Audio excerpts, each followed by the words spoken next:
Good evening. This is Karen Hudis, and I'm your host for today's episode on the network of global corporate control.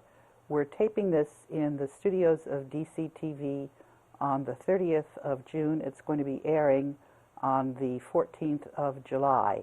And I have just come from the World Bank, where I asked to be admitted, and I was also requested by one of the executive director's offices, who's a member of the BRICS. I had sent a letter to all of the 25 ministers who are on the development committee, which is where the board of governors, which consists of 188 ministers of finance, they have asked for those 25 countries to man the ship and keep things on track. So one of those executive directors asked for me to be admitted, and the security guards, Allied Barton, which is owned by the Network of Global Corporate Control, said no, they were overruling that executive director's office. And then there's an association of retirees of the World Bank, that's called the 1818H Society. That's because the address of the World Bank is 1818H Street. So one of the people that work in the retirees office came to ask for me to be admitted, and the security guards overruled them as well.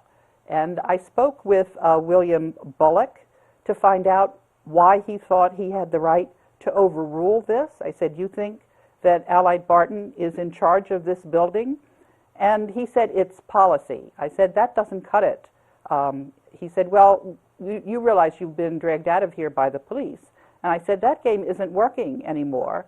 The Commander Michael Reese was fired because what he did was corrupt, and his successor is not going to be helping you out. So what is your justification for refusing to allow me to come in this building?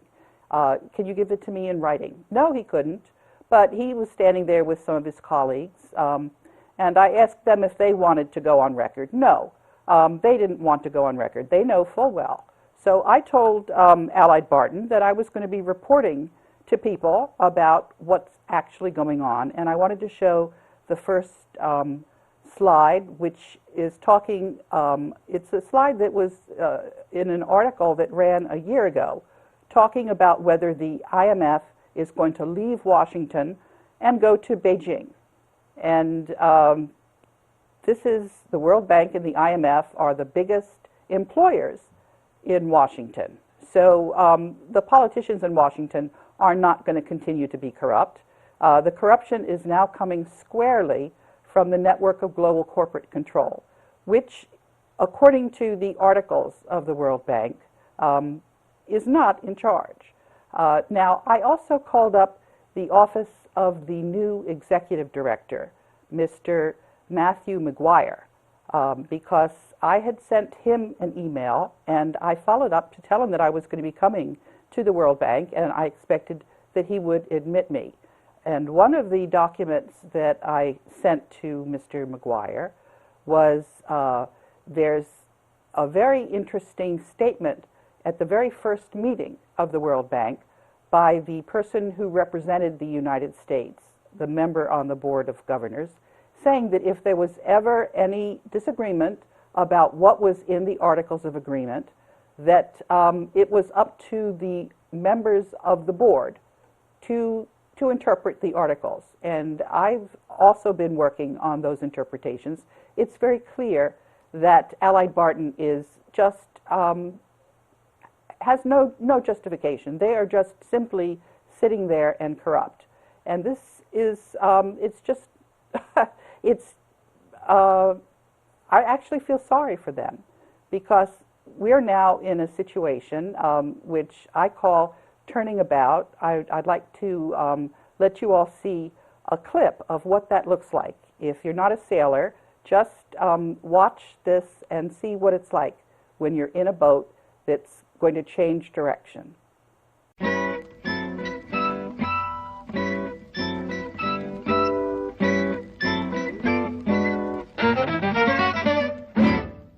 Coming about or tacking is one of the most important maneuvers for a beginning sailor to learn. After the skipper gives the command, there are just 6 steps involved in coming about effectively. Step 1. Steer the boat into the wind. Step 2. Begin moving across the boat. Step 3. Release the main sheet. Step 4. Change tiller hands. Step 5. Grab the main sheet. Step 6. Finish moving across to the new windward side. Now, let's step back and look at that in a little bit more detail. Your tacks will be much easier if you can find a close-hauled course before initiating the turn. A close-hauled course means sailing as much upwind as possible. When sailing close-hauled, the jib sheet will be in as tight as possible and both jib telltales will be streaming back. Coming about will always begin with the skipper communicating to the crew. Ready about? When all the crew have responded, ready, the skipper will say, helms a-lee, and gently push the tiller toward the leeward or downward side of the boat. Remember, the faster you push the tiller over, the faster the tack, so slow down and give yourself as much time as you and your crew need. As the boat turns into the wind, it flattens out and the jib begins to luff. As the boat flattens, the skipper moves towards a kneeling position in the center of the boat. Next, he releases the main sheet and passes the tiller to the empty hand. This frees up his other hand to grab the main sheet. As the sails fill up with wind and the boat begins to power up on the new course, the skipper and crew move out to keep the boat balanced. Remember to tuck your foot under the foot strap, as you don't want to fall overboard. Now, let's look at tacking from the crew's point of view. As the boat starts to turn into the wind, the crew begins moving towards the center of the boat.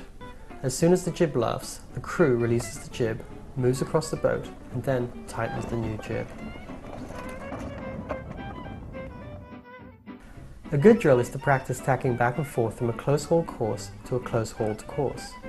At first, you may need to uncleat the main sheet as you practice getting a smooth, efficient, and timely sequence dialed in.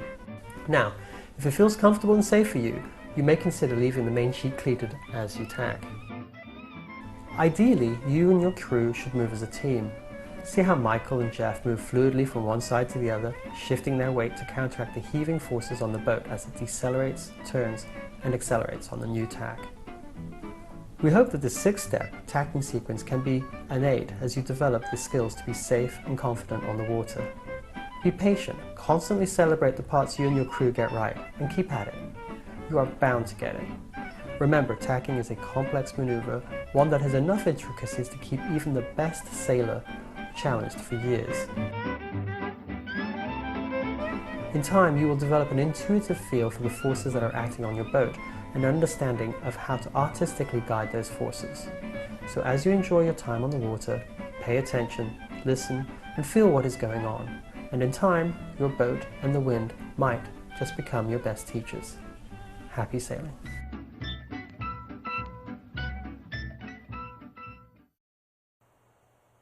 When we come about in a boat, we all have to work together, or the boat will capsize, obviously. And the reason why I thought it was important for everyone to see what it looks like when a boat changes direction is just that you see how the team has to pull together. We can't be off balance. We have to agree that we're switching sides of the boat. And this is a very good analogy for the situation that we're now in. The international financial system has been based on a lie. The money system is, it's a good system if you can get away with it, and the bankers are not getting away with it anymore. People recognize that it's a scam, and moreover, they understand that the world's monetary gold reserves are in the World Bank and IMF, and the 188 ministers of finance are the ones that decide what happens to the monetary gold reserves. It's not with the central banks, which are private, and we've already done a notarial protest where if the central banks did have these monetary gold reserves, they could have proven it. No, they didn't prove it, and we now understand, and many of the people also understand that are listening to these broadcasts and that have been reading other articles on the internet, because they're not going to find out from the mainstream media, because the mainstream media is owned and controlled by these bankers and the network of global corporate control. In the earlier segments, we've been describing how the three mathematicians at the Federal Institute of Technology have documented that this network has 60% of the annual earnings and 40% of the assets of the 40,000 companies that are traded on the capital markets. And they've bought up all the media, the mainstream media, and they've also succeeded in buying up surreptitiously, sneakily, some of the alternative media, but people are learning how to be discerning and to differentiate between what's real and what isn't real. And as far as the money system goes, paper currency is not real, and it's going to crash. And we're now in a situation where one of the countries, Greece, the citizens have been asked to tighten their belts with an austerity program, and they've gotten a little bit tired of that. And they also understand that there's no reason for them to be trying to pay back this fake money, because they don't really owe the bankers this money. It's the bankers that owe us the money, because the bankers themselves have issued bonds in the 1930s when they bought up the gold that the elites had, and these bonds are held by this trust that the World Bank and IMF administer. And these bonds are now, with the interest that has been compounding, they're now worth over $2 quadrillion, which is much more than the countries owe the bankers. So these bankers have a lot of nerve, telling the Greeks that they can't even withdraw their money from the banks. They have to line up. I don't know what's going to happen in the following 2 weeks, but it's pretty clear. I know there's going to be a referendum on the 5th of July, but in the meantime, some of the installments are falling due, and the Greek citizens know full well that this is a scam. I've been talking to the people that represent the country of Greece. I've been writing to all of the ministers of finance many times, and people understand that there is no reason for them to be handing over this money to the bankers, because we don't owe them this money. It's the bankers that owe us the money. So Allied Barton, in refusing me, I'm the lawyer for the Global Debt Facility, refusing me the permission to go into the building when they're not even in charge of that building. It's the ministers of finance who are in charge of the building. Now, one of the other pieces of email that I sent before I went to the World Bank, I thought, let's get this very clear, because the United States, it's not governed by the original Constitution. There's a second secret Constitution. We've talked about that in the earlier segments. And so the U.S. monetary system is actually under the authority of the Secretary of the Army. So a few months ago, I had sent the draft agreement, the monetary agreement, that's to be negotiated between the Global Debt Facility and all of the countries, and the counterpart for the United States would be the Secretary of the Army. So I copied the Secretary of the Army, and I said, it's really time for me to go back inside the World Bank. And the fact that that Matthew Maguire is not making sure that I can be admitted into the World Bank, that's a breach of the articles. And following this, this briefing, I'm going to be making sure that all of the ministers of finance know that Matthew Maguire is not representing the citizens of the United States. He is representing the network of global corporate control, and he is, according to this very accurate power transition model that we've also discussed, the Coalition for the Rule of Law, which also consists of the citizens of the United States. Why wouldn't we replace this paper currency with currency that's minted out of the gold in the Global Debt Facility? Of course we would. And this is exactly what we're going to do. One of the things that I've done this week is I've had discussions with the people who are working on the technology whereby you take the gold and you press it very thin and you put it in like a plastic envelope, and that handles exactly like paper currency does. You can press the gold very thin so that the value of the bills is not exorbitant. You can go shopping. You can put it in your wallet. It's not like gold coins, which are more difficult to handle. And we talked about what how long it's going to take to get this gold minted, and what we would do in the interim. In the case of the United States, we have treasury dollars that were minted by Ronald Reagan. They're uncut. I believe they're in a Swiss bank. I think they're in UBS. And all we have to do is replace the Federal Reserve notes with these treasury dollars.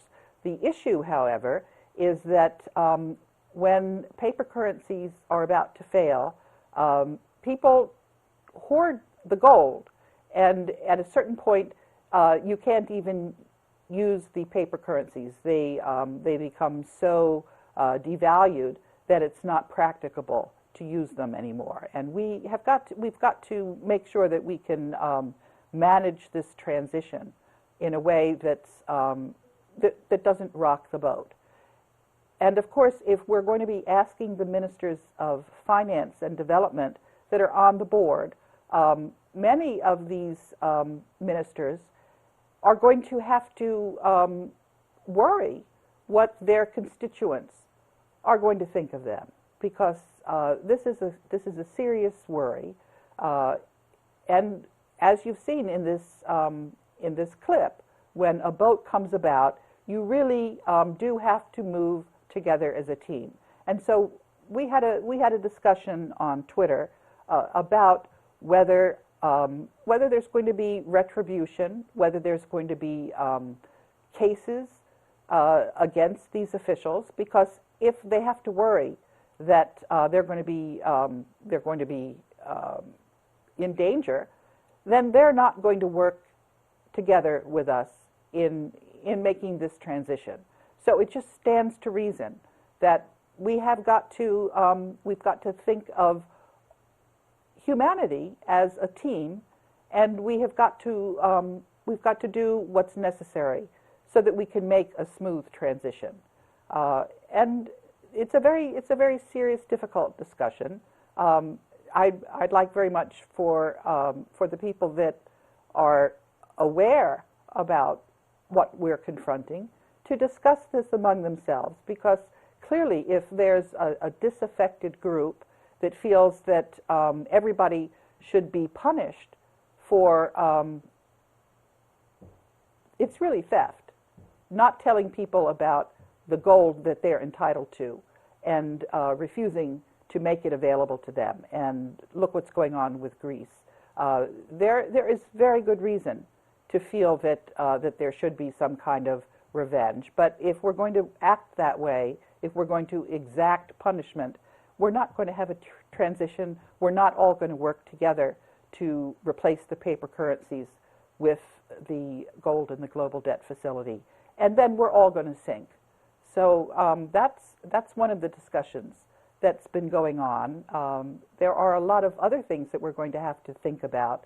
One of the more pleasant things is to think about local currency. And this is something that many communities are actually accomplishing. What that is the merchants and the people who provide services in either a town or a village, they would define what the jurisdiction is for that local currency, and they would have to talk all of the merchants into accepting it and get it up and running. And we should have this system in place for every single village, every single local town, because when you have that, you have full employment, you have fresh food. There's absolutely no reason not to have local currencies, and that's something that everybody can be doing. There are other discussions that we have to have. There's been a system of identity theft. The governments have required mothers to register the births of their children, and once that's done, in the United States, they estimate that the taxes that are going to be collected by that baby over its lifetime are going to be about $1 million.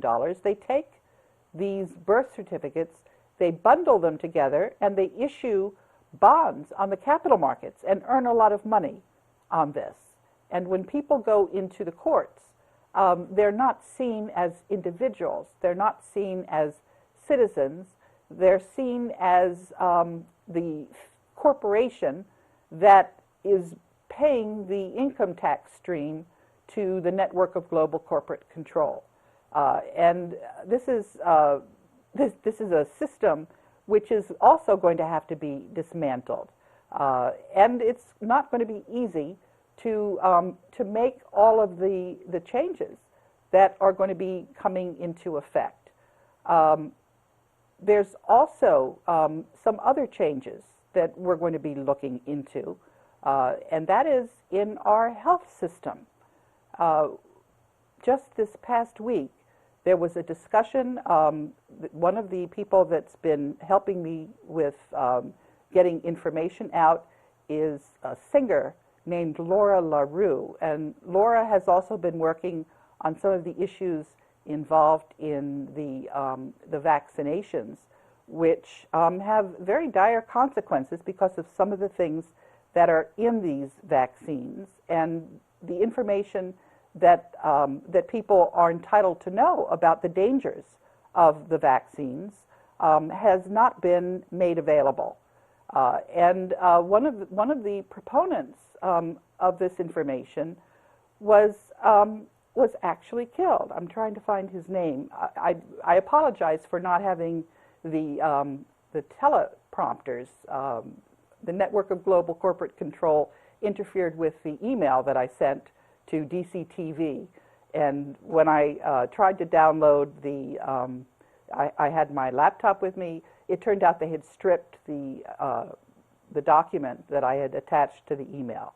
So this is just you have to learn how to laugh at these people. It's really pathetic that they would think that this is something that that they can get away with, because so many people are experiencing similar things.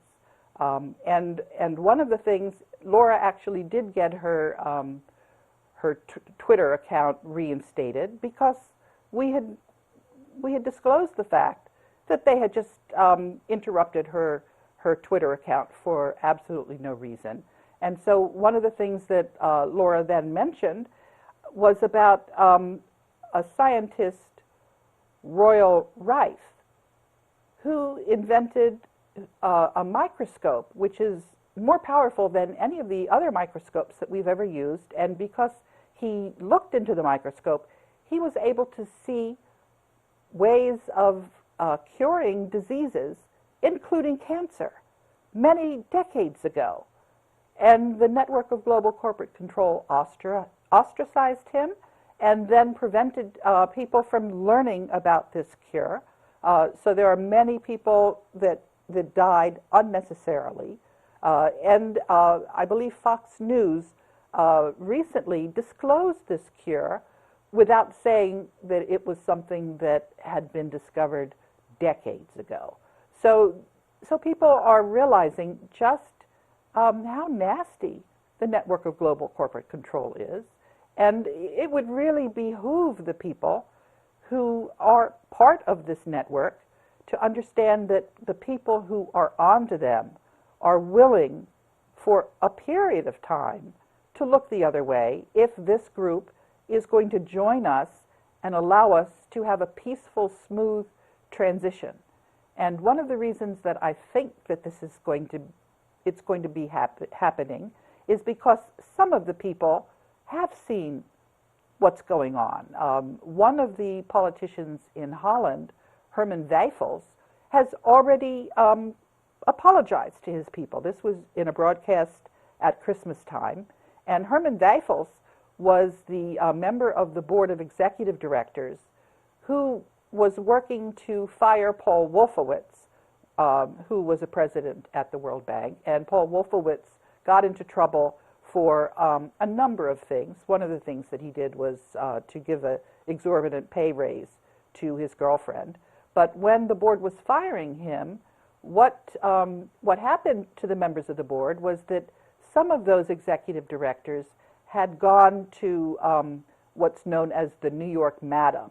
This was the head of a house of ill repute, which Eliot Spitzer also patronized, and Eliot Spitzer had to resign from the governorship of New York. So anyway, Herman Wijfels is one of the people who has just admitted that the elites have not been working accountably for their the countries that they're supposed to be representing. What they've been doing is they've been just part of this network of global corporate control, which is now in plain view, and people are not going to, they're going to transition one way or another. And it really would be better for all concerned if this was a smooth transition. It stands to reason. I've had conversations with some people who have been telling me just how disaffected many people are. Some people are just determined to go off the grid. They're not going to be part of a society where they're just being totally. It's hard to characterize what the network of global corporate control thinks of the people that they've been hoodwinking for so long. Well, we've got our eyes open, and one of the nice things, I just recently put up a video of some of the segments that we did in May, and it's always fun to be able to answer the questions, to show people what it is that other people have told us. And many people are just working very hard to get all of us up to speed. It's with the internet, it's really going very, very quickly. So there's no way for the network of global corporate control to maintain its domination. And the only question is whether we have a smooth transition, or whether it's going to be it's not going to be anything that anybody wants. And I think the likelihood that we do have a smooth transition is greater than 90 or 95%, and this is based on a power transition model that came to the World Bank in 2004 from the Department of Defense.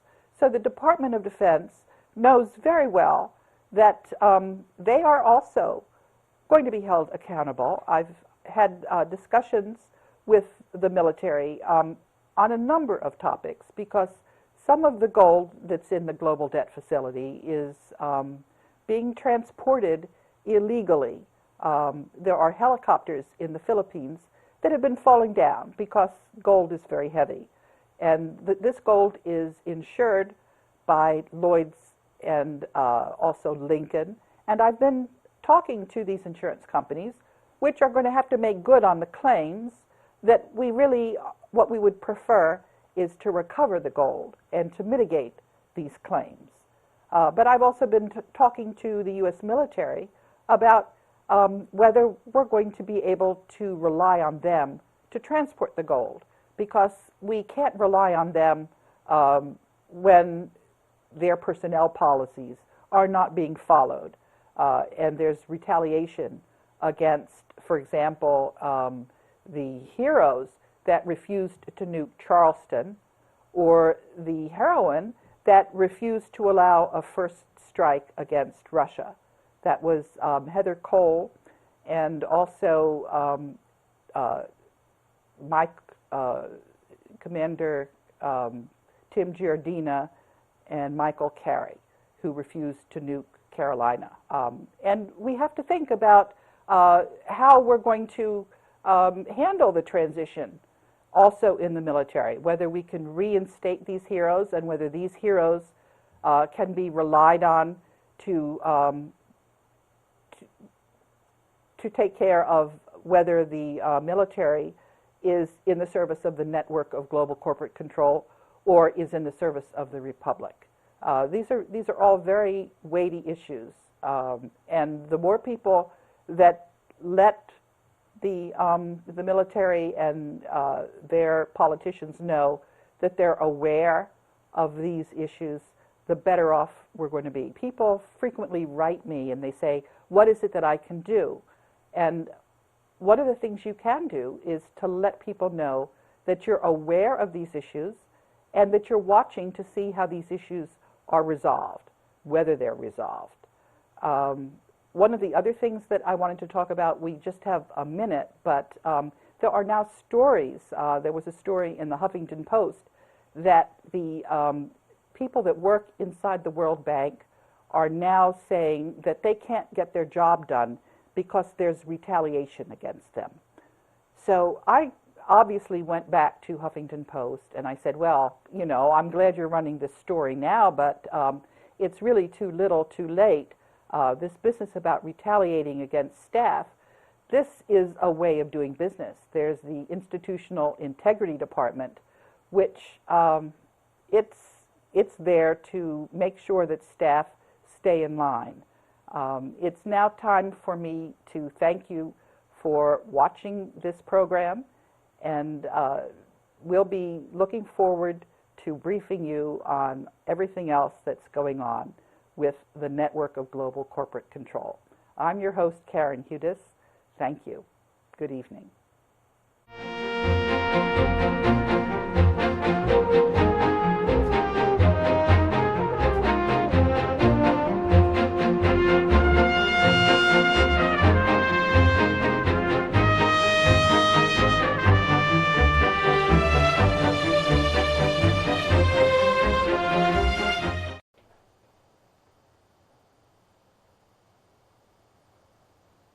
You know it's supposed to be good? I need my audio person in here. We got less than a minute.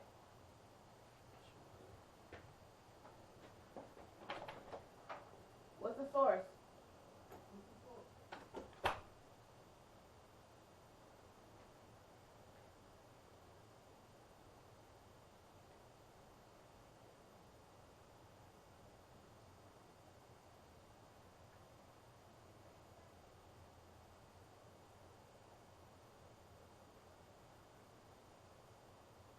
We do not have teleprompter, we do not have teleprompter, we do not have teleprompter.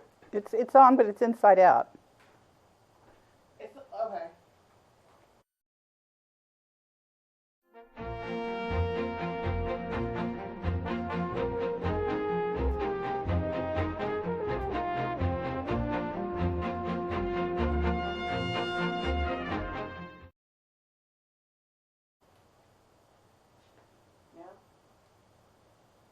Good evening. This is Karen Hudis, and I'm your host for the Network of Global Corporate Control.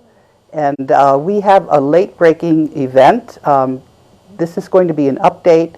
We're brought to you live from the studios of DC TV, and the broadcast next week is going to be on what happened when I went to the World Bank on the 30th of June, because I'm supposed to be admitted there.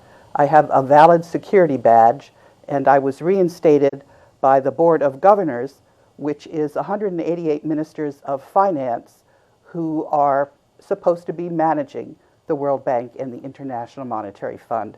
Those two institutions are called the Bretton Woods institutions. They were established at the end of World War II, and there was a secret purpose for those organizations.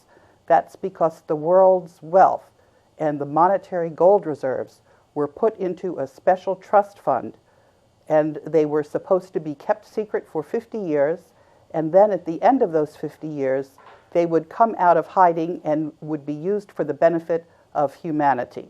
Now, what has happened is there is a group called the Network of Global Corporate Control.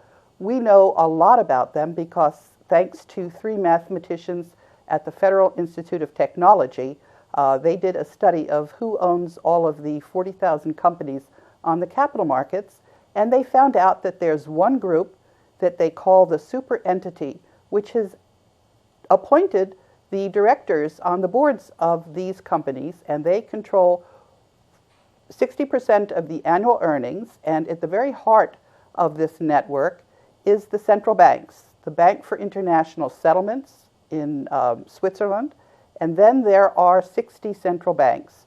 Now, these banks do not own the monetary gold reserves of the world, but they've been trying very hard to get their hands on them. And the late-breaking event is that on my Twitter account, I found out that the International Court of Justice has tried to, again, when they have no authority over the world's gold, they decided that they would resolve the problem of Greece.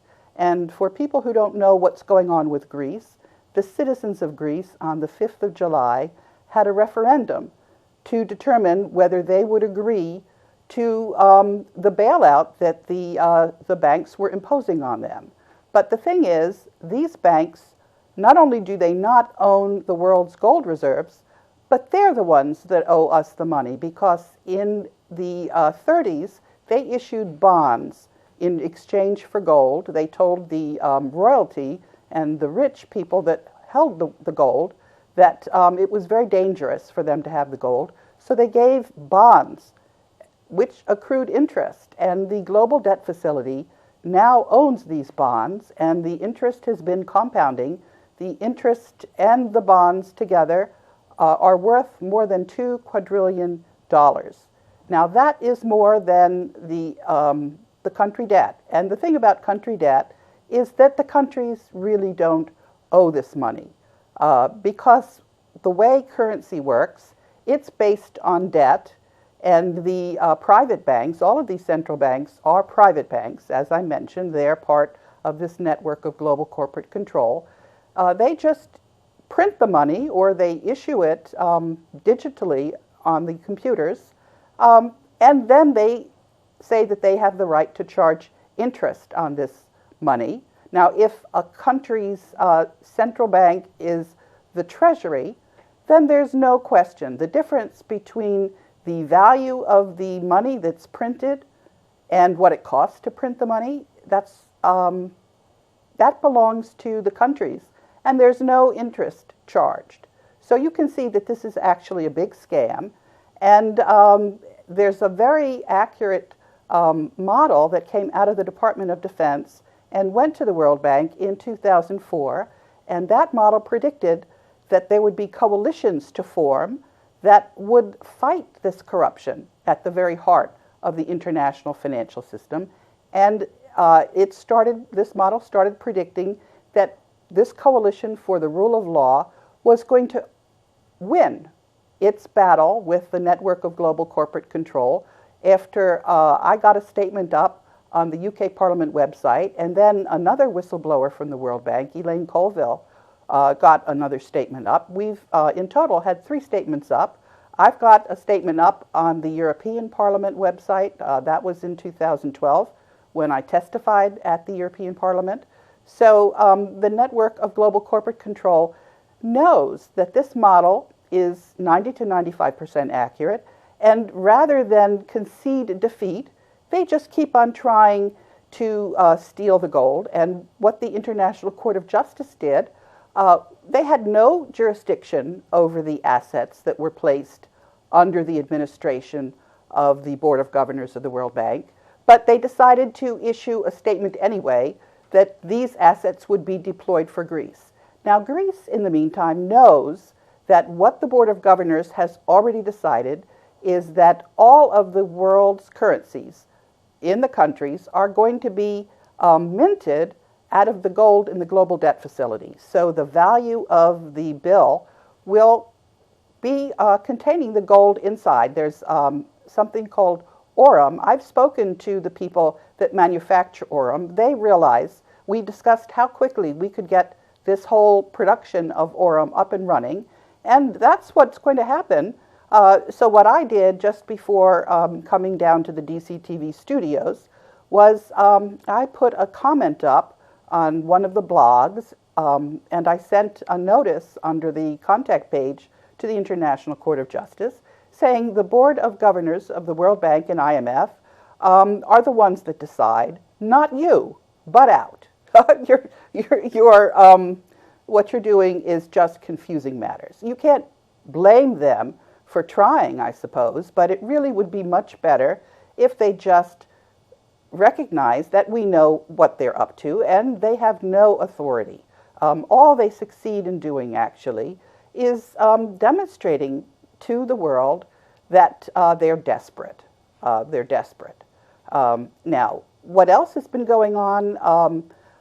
I went a week ago to the World Bank, and one of the executive directors tried to admit me into the World Bank. I had mentioned that morning to Allied Barton, which is the name of the security guards that work at the World Bank, and they're owned, of course, by the network of global corporate control. I mentioned to Allied Barton that I was going to be going there, and that they had to admit me, that they had no authority, that the network of global corporate control is not the one that runs the World Bank. What runs the World Bank is the Board of Governors. Now, of course, you've got the people inside the World Bank, the staff, and those people have been captured by the network of global corporate control. They've created all kinds of institutions. Human resources is riddled with people that are just doing the bidding of the network of global corporate control. I was involved in a project by the board back at the end of the 1990s where we were trying to clean up the human resources function, and we were going to give training to the managers that were doing a good job, and the managers that were not doing a good job were going to be moved to a different position. Alberto Bazan was brought in for that program. He was booted out after 2 years. The program was not implemented. And I went back to the board, and I've been working with the board ever since. And when I say I've been working with the board, that means that I've been in discussions one-on-one with various of the board members. One of the board members that I've been in intensive discussions with, and also with his Ministry of Foreign Affairs, is Mr. Heemskerk in Holland. And this is the country where the International Court of Justice is located. The last time the ICJ did something stupid, I called up Ms. Van Tol. I speak Dutch because I studied development economics at the University of Amsterdam. I have a doctoral there. And anyway, so in Dutch, we spoke about what it meant for the monetary gold reserves of Holland to be erased by the International Court of Justice. And I've been in touch with the political parties in Europe, the Green Party. The International Court of Justice really is simply showing itself to be totally corrupt, totally irrelevant, and it's really a disgrace to the legal profession. One of the things that we're going to be talking about in another session is how the legal profession has simply disgraced itself. It's hard to figure out who is more disgraced, the accountants or the journalists. I'll leave that up to you. You can see some of the more detailed information that I'll be giving you. But in the meantime, let's talk about what happened on Friday, the 3rd of July, which is when I went back to the World Bank, and I went back right to Allied Barton with a copy of some of the emails that I'd been sending. And I spoke to one of the guards at the garage, and I said, would you take this envelope? And, it was all very cordial, and she said, no, would you bring it around to the front?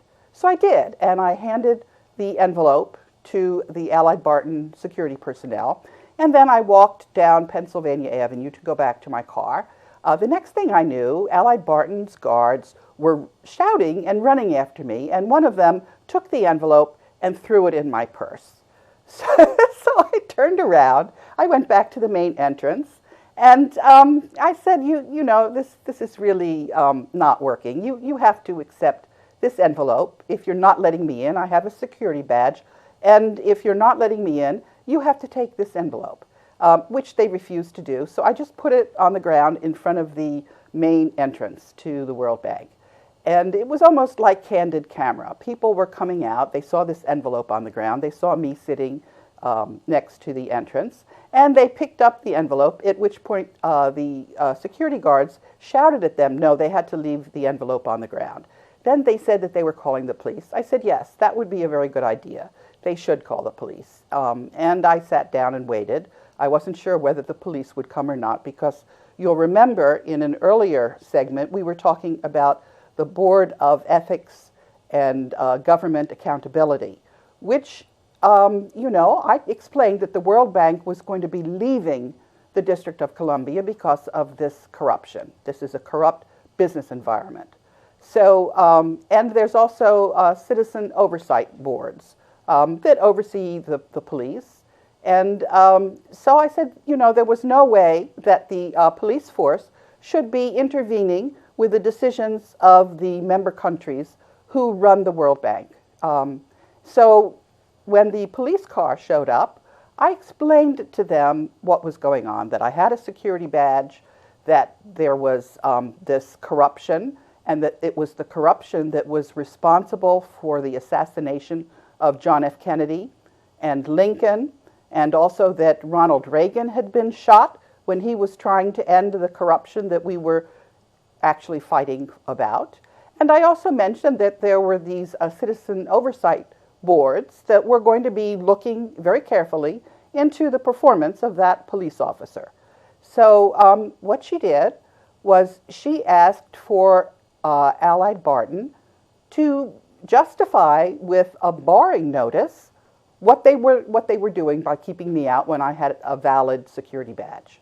At which point Allied Barton had nothing to give them, because the barring notice would have to be signed by the Board of Governors, which are the ones that are in charge. So then what they said was, well, look, here's your envelope. Why don't you deliver that envelope to Allied Barton? And so that's where we are. I got a phone call on Monday from Allied Barton, and I discussed with them what was going on. I said, you know, this is really, it's really rather ridiculous what you're doing. You're simply disgracing yourself. And I also mentioned to them this very accurate political science modeling tool, which showed that the chances that the network of global corporate control was going to prevail over the coalition for the rule of law was about 5%. And anyway, I'm still dealing with Allied Barton, but I don't think they're going to.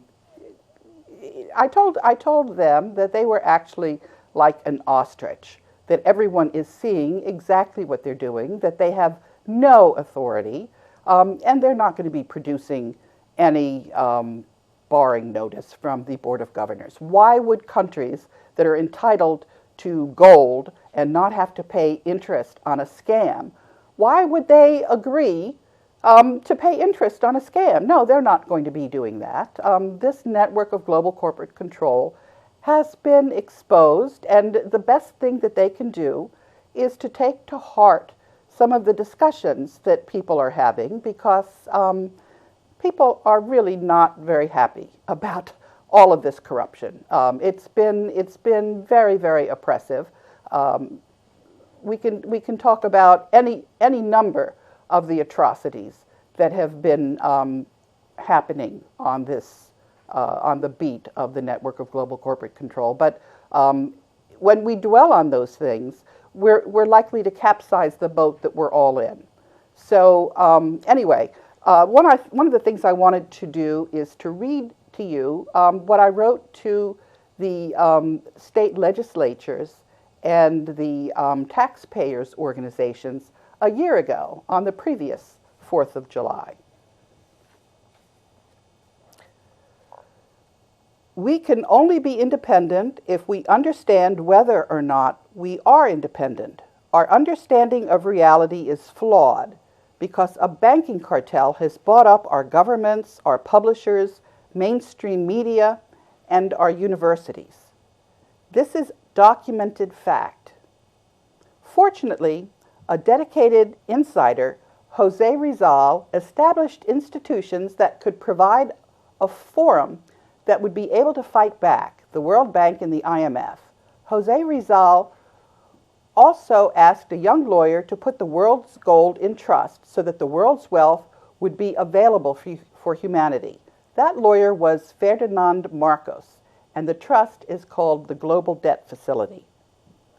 Wolfgang Struck, the authorized signatory for the Global Debt Facility, has appointed me as his lawyer to make certain that humanity receives its gold back. I have given monetary agreements that the respective governments are about to sign and which will give us our independence. Let us celebrate today, for we're going to become truly independent for the first time. Now, the thing about saying that Wolfgang Struck was the authorized signatory, I've been learning on the job. He's an authorized signatory. There are several. Ferdinand Marcos set it up so that we would not have to be stuck with any one decision maker. The signatures have to be validated by the Board of Governors. And so that's where we are. We're now at the point where many people recognize that it is up to the Board of Governors to bring the gold out of hiding. And they also recognize that the network of global corporate control, try what it wants, is just getting itself in deeper and deeper into disgrace. It's hard to figure out how much deeper they can go. We don't want to find that out because they're dependent on us to decide what to do with them. And if we spend all of our time, this has been an ongoing debate with a lot of the people on my social media, and we've decided that it's going to be very difficult to get to the bottom of this corruption, what's actually happened. It's gone on for many, many years, and we feel that it's much more important to look forward instead of back. But this is also something that everybody has got to be involved in because, as I've been mentioning, the way it works at the World Bank is not supposed to intervene in the political activities of the countries. This is up to the people in those countries themselves. So when people ask me what it is that they can do, and that's another segment that we're going to be talking about, what they can do is they can get themselves involved in groups so that all of the decisions that are going to be made going forward in our bright future are going to be made by the people themselves, who will have to be determining what it is that they're going to do.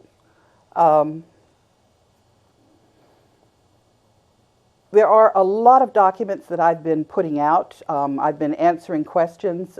Many of these segments have been put up on an archive. I would like to put out my email address, and if you have questions, I'd be happy to try to answer them.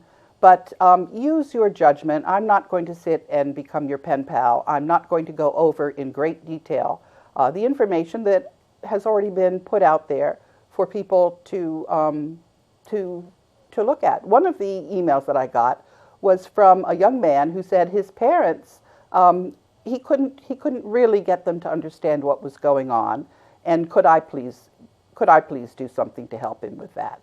And I said, no, I'm sorry, I'm busy. And also, there are people who just, they're closed to this matter, and there's no way that you're going to open somebody up. They have to be available for themselves. So what I advise this young man to do is to get into a study group, and hopefully he will do that. One of the things that I also wanted to talk about is what's going to be happening as we go forward. There is a lot of technology that is there for people. And one of the very good pieces of technology comes from India. Reactionless AC synchronous generator. It's invented by India's Paramhans. I'm going to pronounce his name one more time. Paramahamsa Tiwari. He's an electrical engineer and he's a former executive director of Nuclear Power Corporation of India. Years ago, Tiwari had proven the theories inside Bruce De Palma's homopolar engine. Obviously, a country cannot implement its own free energy program without considering all possible consequences, including a military response from petrodollar countries. That would be Saudi Arabia, UK, US. That's why India has been aligning its own military program with that of Russia. There's also been a debate about what is the Coalition for the Rule of Law, whether it can be founded on the BRICS, because they're pointing to some of the appointments in the new institutions that the BRICS are setting up, and they're saying these people look very similar to the personnel that are directed by the network of global corporate control. And so I have said to these people that they really need to think very carefully about what's going to happen in all of the countries as we move forward with the Coalition for the Rule of Law, including the United States, because the United States is not going to be captive by the network of global corporate control. We're all going to be moving forward under a very different scenario. The secret societies that have been promoting people and putting them in strategic places are not going to be able to do that. All of this corruption is very well documented. We know, for example, that John Kerry was a member of the Skull and Bones, and so he doesn't really carry very much weight with people who understand what's going on. So there's going to be a lot of difference, and somebody who's saying that there is no coalition for the rule of law had better reread the power transition model and understand what that means. It means that we're all working together. We are rejecting this idea of fractional reserve fiat currencies where private banks get to keep the difference between what it costs to print our money and the value of that money. There's no reason for that. There's no reason for us to be paying interest on that country debt, and we're simply not doing it.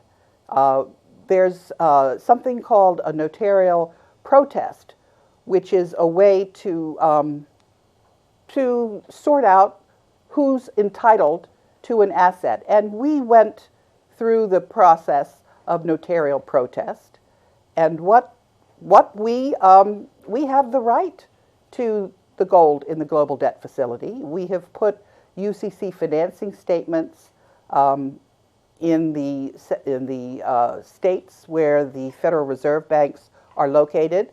And one of the questions that I was asked was, why is it that the Federal Reserve for New York seems to have shifted to Chicago? That's because the Secretary of State of Illinois has illegally taken down the UCC financing statement for Illinois. Now, we know what he's done. He's not entitled to do that. The Federal Reserve is in something called receivership. That means that they owe money that they cannot repay, and they've got to recognize the actual situation and the situation that we understand. So they're shifting assets around to Chicago is really not going to help them one iota. I also wanted to let you know about some of the information that's available in the alternative media and who they are, because the network of global corporate control, not only have they bought up all of the mainstream media, the televisions, the film, but They're also some of the media that is supposedly alternative is really controlled by that network. And one of those outlets for the network of global corporate control is Veterans Today. So I wanted to read to you one of the comments that I made about Veterans Today. It wants to deflect its readership into blaming the branches instead of the roots of the problem. The organized crime cabal, as Preston James calls it, is actually something much larger and more sinister. At the center of this network is the Vatican's bank, and behind this are the Society of Jesus and the Bloodline families. This network also consists of secret societies, including the Knights of Malta, which see to it that traitors are placed in strategic posts at the pinnacle of the military and the rest of society. These traitors serve Rome. That is why Veterans Today has removed my questions to Martin Dempsey, chair of the Joint Chiefs of Staff, at his 2 town hall meetings. Dempsey is trying to crash the Federal Reserve and surrender U.S. military might unilaterally. John Reimer, Inspector General of the Department of Defense, is gutting the military personnel policies and purging the heroes, Vice Admiral Tim Giardina and Major General Michael Carey, who refused to nuke citizens of Charleston, South Carolina on October 7, 2013. I want to thank you for listening to another segment of the Network of Global Corporate Control. We've discussed how security guards owned by the Network of Global Corporate Control were trying illegally to prevent the Bretton Woods institutions from replacing paper currencies with currency made from the world's monetary gold reserves, and whether the DC Police, the DC Council, the Board of Ethics and Government Accountability, and the Civilian Complaint Review Board are going to stop colluding with the Network of Global Corporate Control. When the bankers claim the people of the world owe country debt, this is nothing more than a big scam. In reality, it's the bankers who owe this debt. Next week's segment will answer questions about when the currency reset will happen and what individuals can do to help. Now, we've just got 10 more seconds. Maybe we can see the picture. I want to leave you with the picture on RT TV, where it says, the whistleblower claims that currencies should be backed by assets, not by debt.